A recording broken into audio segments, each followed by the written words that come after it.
दोस्तों बहुत बहुत स्वागत है आपका हमारे इस हेल्थ अवेयरनेस प्रोग्राम में। आज हम प्रिवेंटिव कार्डियोलॉजी के ऊपर बात करेंगे और आज हमारे बीच जाने माने इंटरनेशनल कार्डियोलॉजिस्ट डॉक्टर अरविंद सेठी जी मौजूद हैं। सर बहुत बहुत स्वागत है आपका हमारे इस प्रोग्राम में।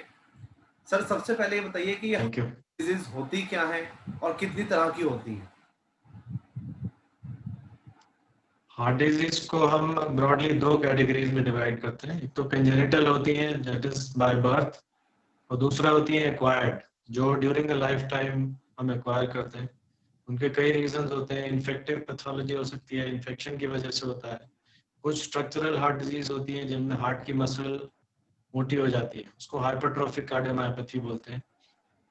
दूसरी तरह की चीज होती है कि इन्फेक्शन की वजह से कई बार ऐसा है कि हार्ट की मसल वीक हो जाती है और हार्ट डायलेट कर जाता है। That can lead to heart failure.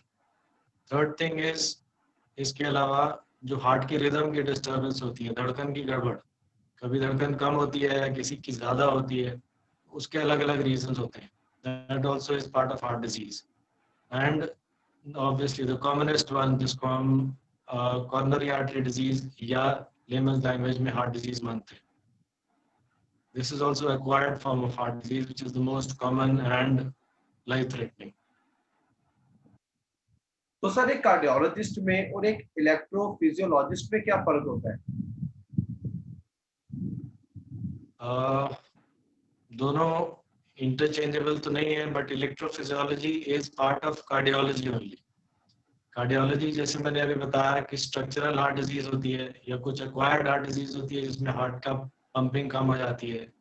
तीसरी चीज होती है धड़कन, जो हार्ट बीट डेवलप होना, जो हार्ट बीट की गड़बड़ होती है, कब किसी में कम होना किसी में ज्यादा होना, उस चीज को जो एक स्पेशलिस्ट देखते हैं, कार्डियोलॉजिस्ट ही होते हैं वे भी, तो वो उनको इलेक्ट्रोफिजियोलॉजिस्ट बोलते हैं। तो they are part of cardiology only, and every cardiologist is in a way electrophysiologist, but then they are categorized, they do specified that rhythm work only, तो इसलिए वो इलेक्ट्रोफिजियोलॉजी एक अलग स्पेशलिटी की तरह से डेवलप हो गई।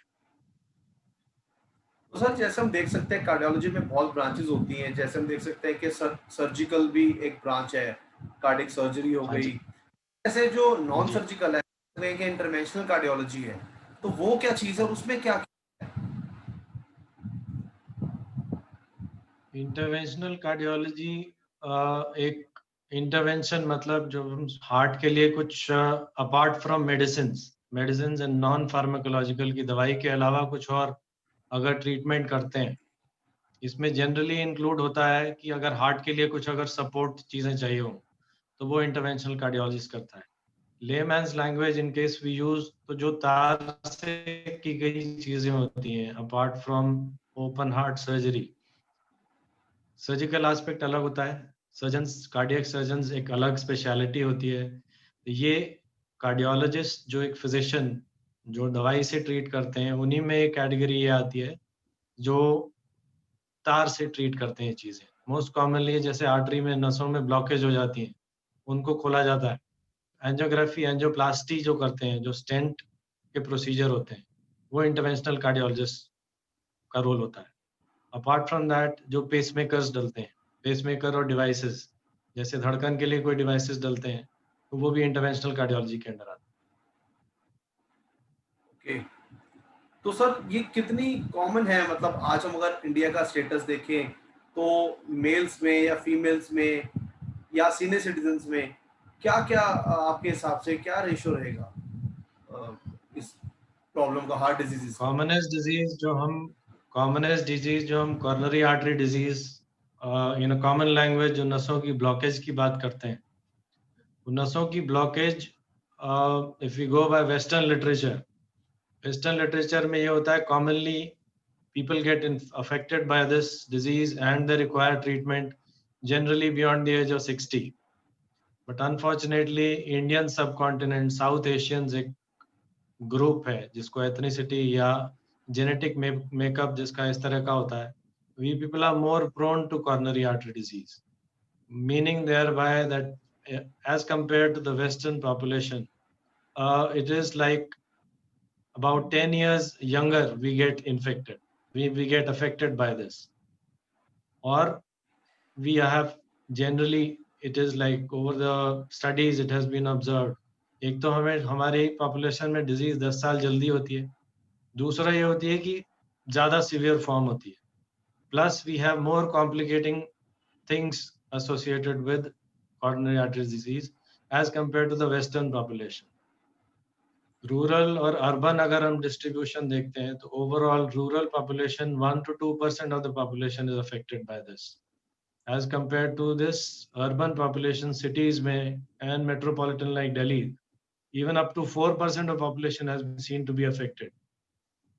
4% of the population means that in case we see 100 people around ourselves, so we'll find 4 people who are affected by coronary artery disease. तो सर सीएनटी के causes More common in males, ये ज्यादा common mails में ज्यादा common होती है with advancing as, yes obviously understandable. Females are relatively, because of the genetic makeup and the hormonal protection that they have, menopause आने तक females are relatively protected, but after menopause male female ratio becomes more or less equal. तो sir ये जो coronary artery disease है इसके कारण क्या है, इसका क्या कॉजेज है? इसके बहुत सारे कारण होते हैं.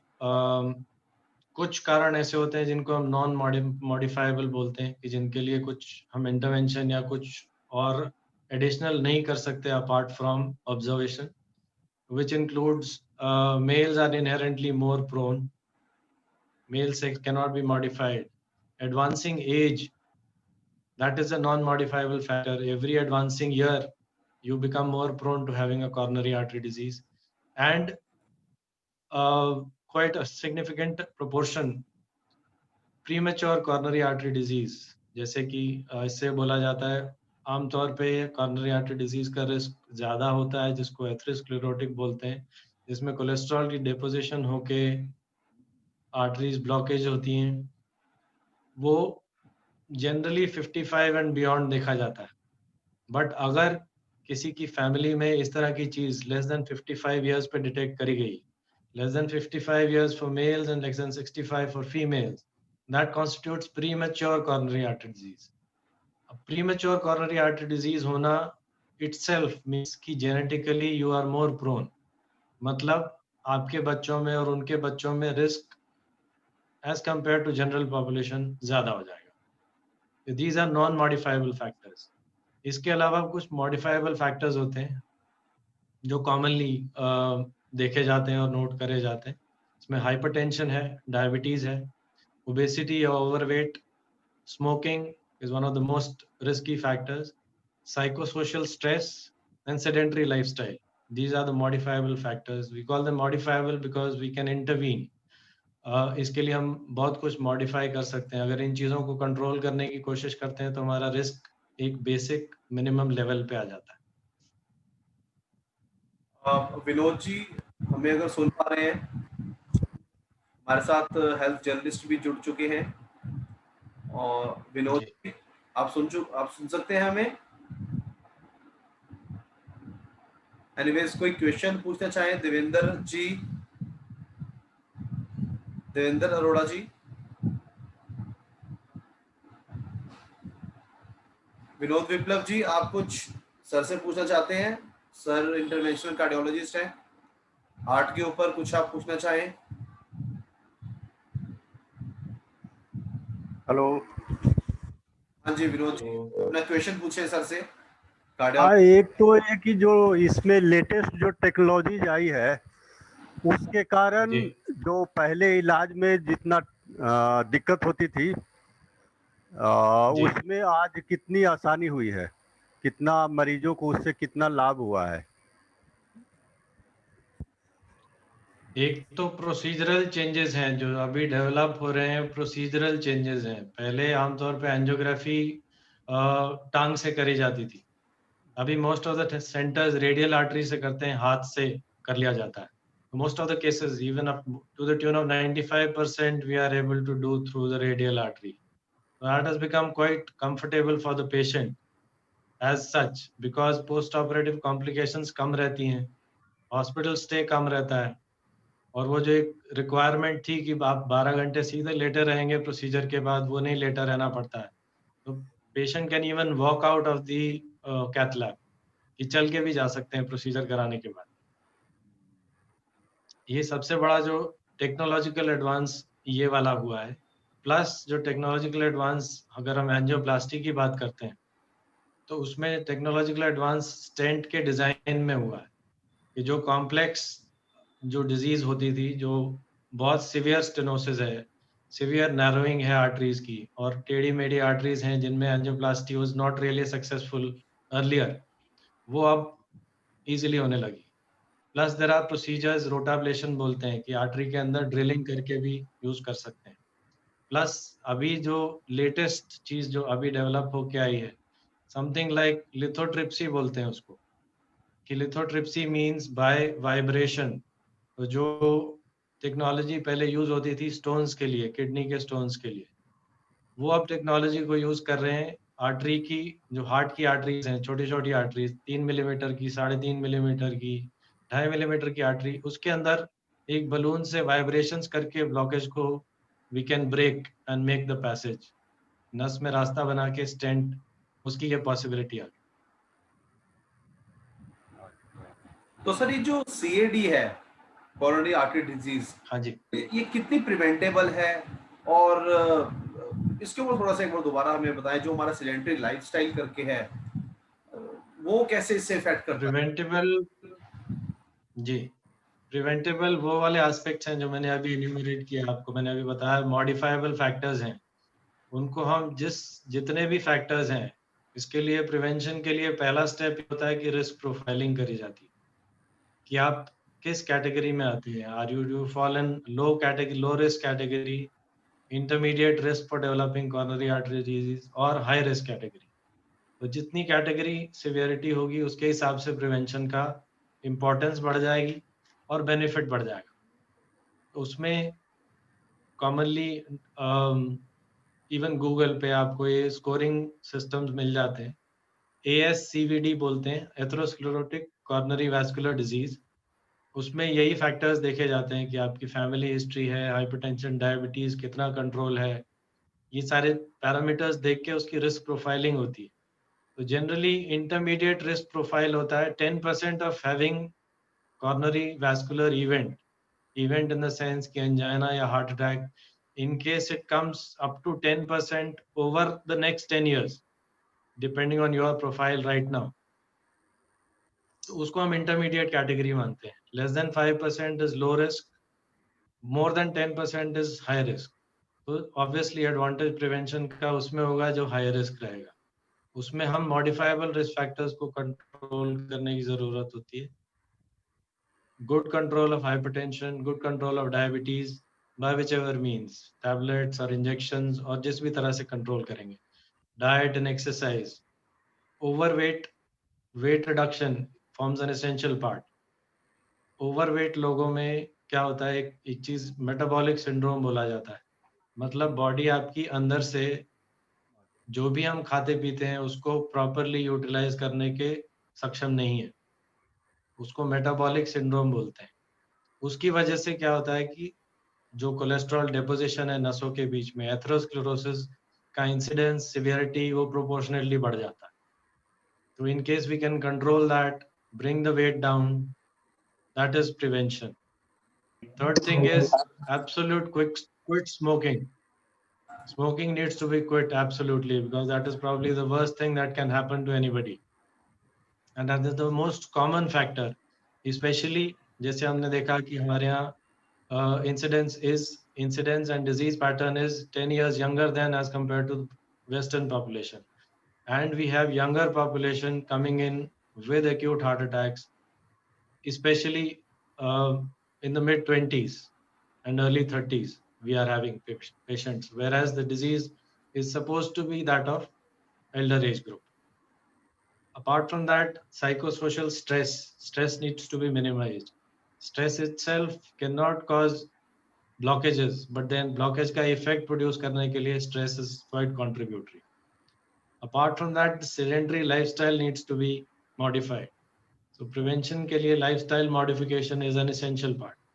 if we can introduce exercise, any little exercise is very important and helps in prevention and the body's response to in case there is any acute event that occurs.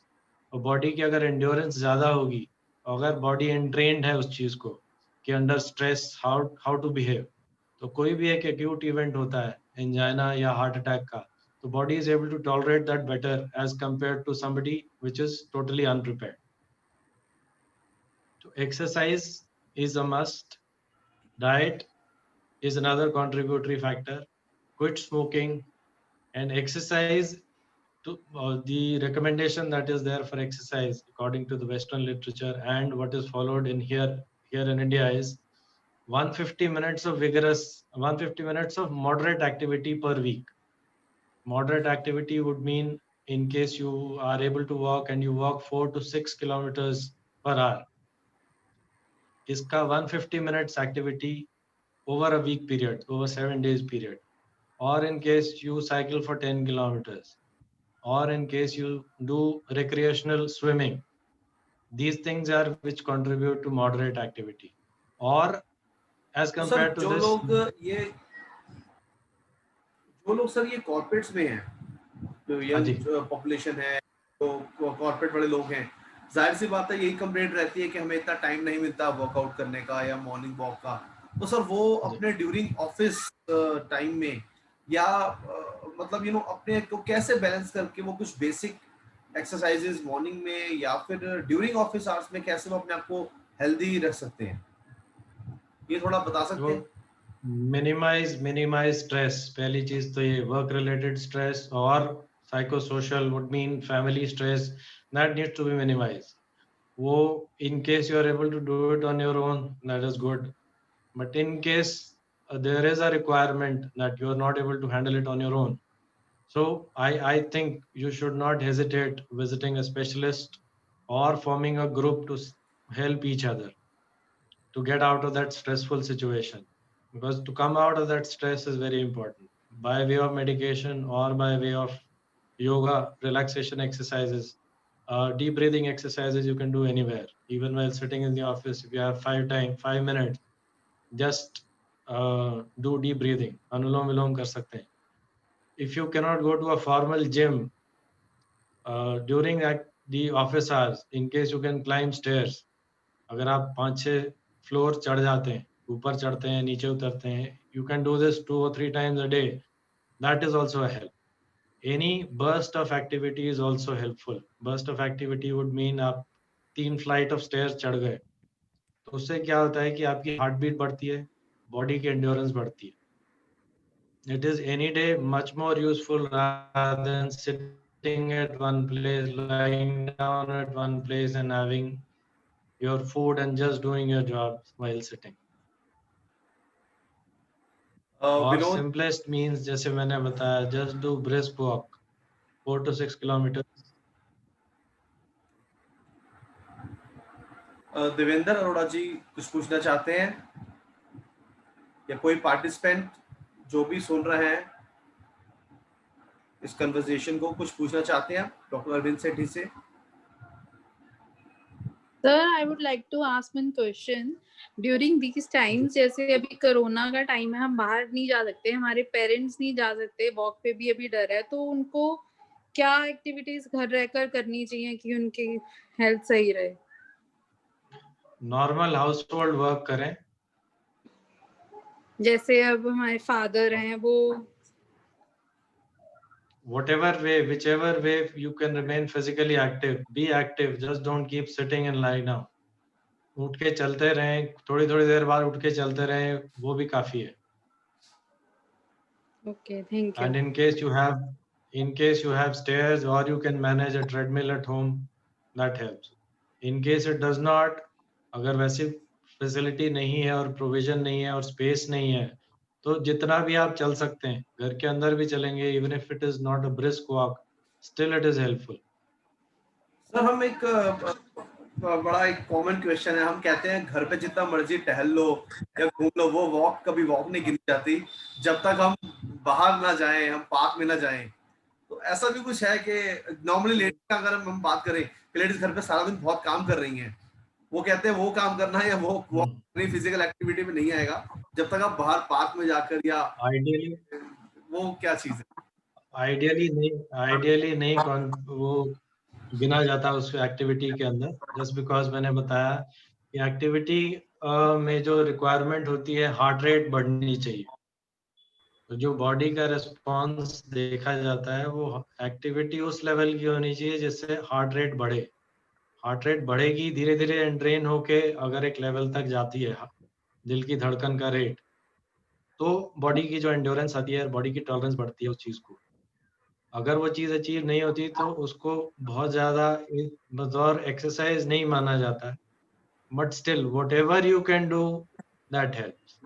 सो चलना फिरना छोड़े नहीं, जस्ट बिकॉज बाहर नहीं जा सकते तो आप घर के अंदर नहीं चलेंगे, ऐसा रीजन नहीं है। जितना भी चलेंगे, अगर 10 कदम भी चलते हैं तो हेल्प करते हैं। तो इन शॉर्ट आप ये कहेंगे कि something is better than nothing, तो यही फॉर्मूला अप्लाई करें। Anything is better than nothing. जी बिल्कुल सर। एक और इंटरेस्टिंग सा क्वेश्चन अभी हमें आ रहा है सर, कुछ टिप्स दीजिए हेल्दी हार्ट के लिए, स्पेशली जैसे हम देख रहे हैं कि सीजन चेंज हो रहा है, विंटर सीजन आ रहा है, तो वो थोड़ा ध्यान रखते हुए विंटर सीजन के टिप्स दीजिए, प्लस कुछ सीनियर सिटीजन्स के लिए भी कुछ स्पेशली बताइए। देखिए, सबसे सिंपल चीज यही होती है, diet. Be careful about your diet. Processed खाना नहीं खाएं। Lifestyle modification is the essential part. Be active, whatever activity you can, whatever best activity level you can achieve, अब वो करिए। बैठे रहने से वो चीज नहीं चलेगी। Smoking absolute no. काफी देखा गया है स्ट्रेसफुल सिचुएशन में स्मोकिंग बढ़ जाती है, स्पेशली आजकल के लॉकडाउन। अभी तो खैर खुल रहा है लॉकडाउन, बट इससे पहले के टाइम में smoking incidence has gone up, heart attacks incidence has gone up. ये सारी चीजें अफेक्ट करती हैं।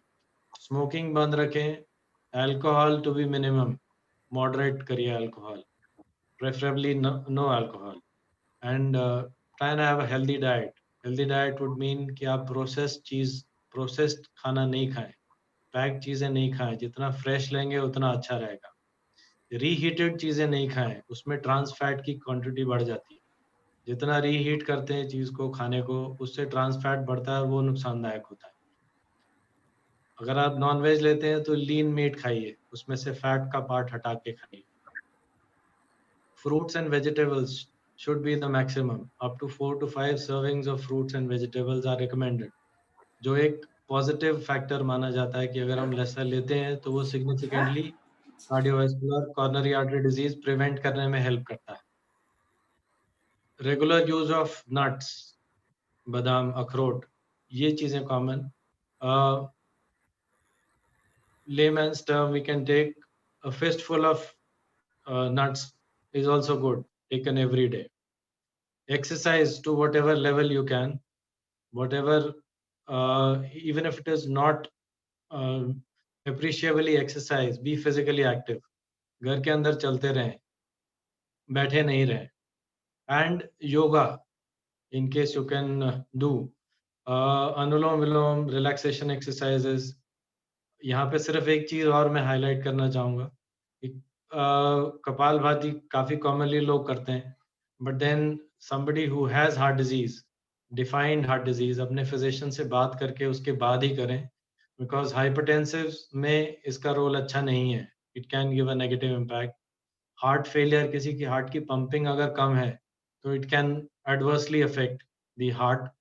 एंड अगर किसी को कॉर्नरी आर्टरी डिजीज है जिसमें आर्टरीज में ब्लॉकेजेस हैं, जिसका इलाज नहीं हुआ है अभी और आप उसकी दवाई नहीं खा रहे हैं, तो कपालभाति अवॉइड करें। बाकी relaxation exercises, yoga is always helpful.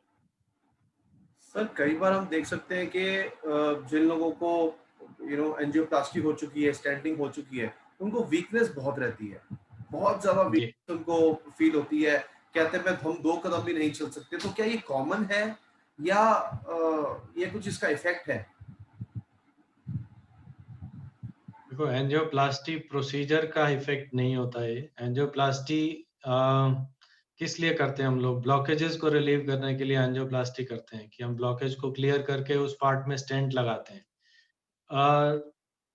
इस चीज को अगर हम लॉजिकली समझने की कोशिश करें कि ब्लॉकेज की वजह से क्या हो रहा था कि हार्ट की नसें जहाँ पे ब्लॉक थी, जिस पर्टिकुलर एरिया को हार्ट की मसल को वो सप्लाई करती हैं, वहाँ की ब्लड सप्लाई कम जा रही थी। आर्टरी खुलने के बाद ब्लड सप्लाई ज्यादा जाएगी, तो उस एरिया का रिकवर करना फंक्शन और टुवर्ड्स नॉर्मल आना is more logical rather than causing any harm. सांस फूलने का रीजन ये होता है, किसी किसी को काफी बार आपने सुना होगा कि साइलेंट हार्ट अटैक होते हैं, कि अगर हार्ट अटैक हुआ है और हार्ट की पंपिंग एफिशिएंसी कम है तो सांस फूलना उसकी वजह से होता है। प्लस एक और बहुत कॉमन हमारे यहाँ पे नॉर्म है कि जितना पानी पियो बॉडी के लिए उतना अच्छा है। वो पर्टिकुलर चीज हार्ट डिजीज के पेशेंट्स में अच्छी नहीं होती है। हार्ट डिजीज के पेशेंट्स को पानी थोड़ा रेस्ट्रिक्टेड पीना चाहिए, क्योंकि जो भी हम पानी पीते हैं वो सारा सर्कुलेशन में आके it has to pass through heart. तो जो हार्ट से पास होगा उतना ही हार्ट पे जोर ज्यादा पड़ेगा, उसकी वजह से भी सांस फूलता है। तो जिसको भी अगर ऐसा हो रहा है तो अपने फिजिशियन या कार्डियोलॉजिस्ट के पास जाके इवेलुएट कराएं कि उसका रीजन क्या है। एंजियोप्लास्टी की वजह से सांस फूलता हो ऐसा नहीं होता। सर कई बार हम देखते हैं कि 2-3 फ्लोर्स चढ़ते हैं, कई लोग तो काफी ज्यादा यू नो ब्रेथ में प्रॉब्लम होती है, सांस लेने में दिक्कत होती है, they have to wait for some time, for 5-7 minutes उनको वेट करना पड़ता है नॉर्मल होने में। तो ये किस चीज हाँ जी। का इंडिकेशन है? क्या ये नॉर्मल है, स्वाभाविक ऐसा होना, या वेट की वजह से ऐसे हो सकता है, या इसका क्या रीजन हो सकता है? तो इसके मल्टीपल रीजन हो सकते हैं।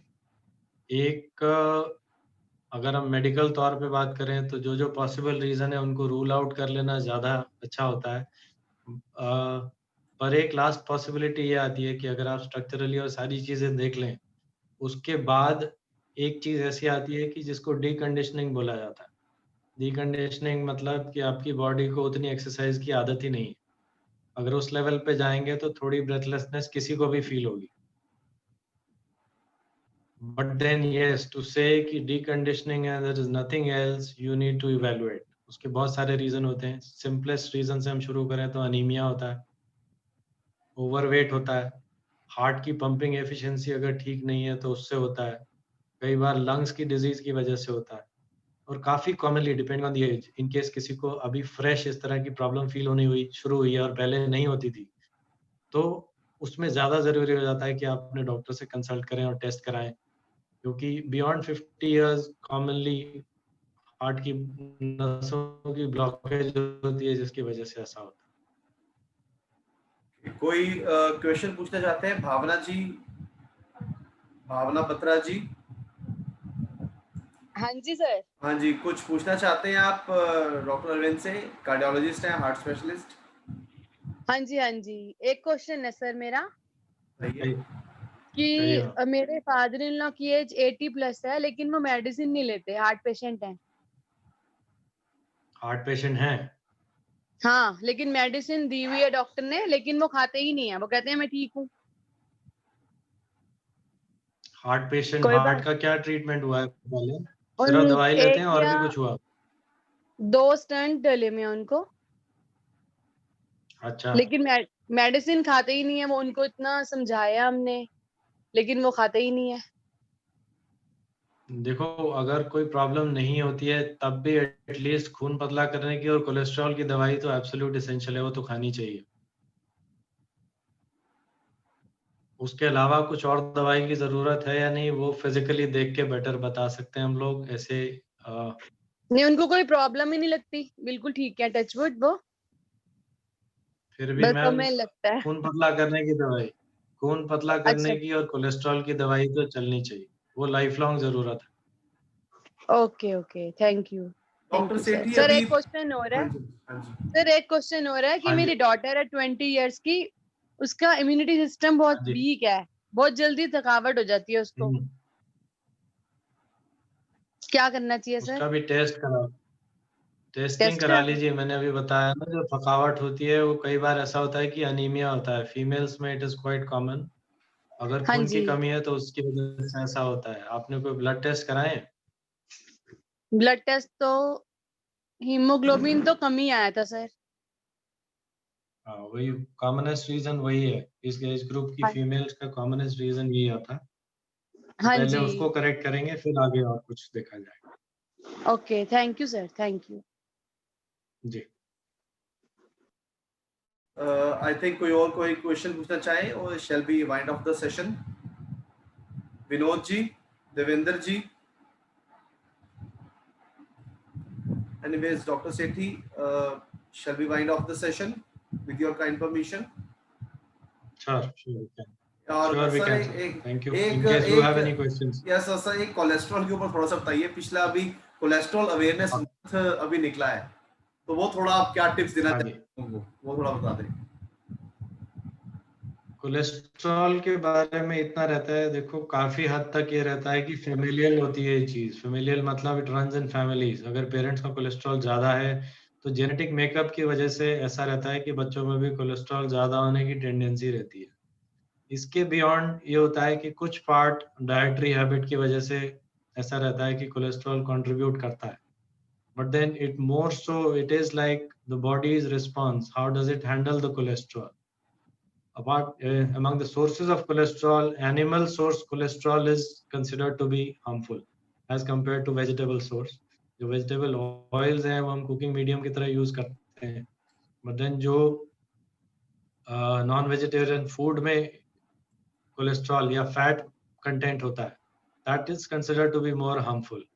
So that is why it is a recommendation कि आप एक lean meat prefer करें बजाय इसके कि आप red meat खाएं। प्लस ये है कि उसमें से फैट कंटेंट जितना कम रहेगा उतना अच्छा है। अपार्ट फ्रॉम दैट ये रहता है कि कोलेस्ट्रॉल लेवल्स डाइट मॉडिफिकेशन से काफी हद तक कंट्रोल में किए जा सकते हैं, but beyond certain level depending on the risk profile, जैसे मैंने आपको बताया, अगर आप इंटरमीडिएट कैटेगरी में आते हैं या हाई रिस्क कैटेगरी में आते हैं तो डेफिनेटली आपको दवाई लेनी चाहिए कोलेस्ट्रॉल। तो थैंक यू सो मच, बहुत अच्छा सेशन रहा आज। ये हमारे बीच थे डॉक्टर अरविंद सेठी, जो कि एक इंटरवेंशन कार्डियोलॉजिस्ट हैं, और हम उम्मीद करते हैं कि आपको हमारा ये अवेयरनेस प्रोग्राम काफ़ी पसंद आया होगा। और हम ये भी आपसे रिक्वेस्ट करेंगे कि ये program just for awareness purpose के लिए है, ये कोई सब्स्टिट्यूट नहीं है आपके ट्रीटमेंट का, आपकी मेडिसिन का। तो किसी भी तरह की या किसी भी प्रकार का अगर आपको हेल्थ इशू लगता है तो प्लीज़ आप अपने फैमिली फिजिशियन या अपने हेल्थ केयर प्रोवाइडर या अपने डॉक्टर को ज़रूर। और thank you so much doctor Sethi, आपने हमें इतना टाइम दिया। अब हम उम्मीद करते हैं थैंक यू नेक्स्ट सेशन भी आपके साथ कुछ डिफरेंट और यूनिक सा टॉपिक लेकर आएंगे अवेयरनेस के लिए। तो thank you so much, thank you sir.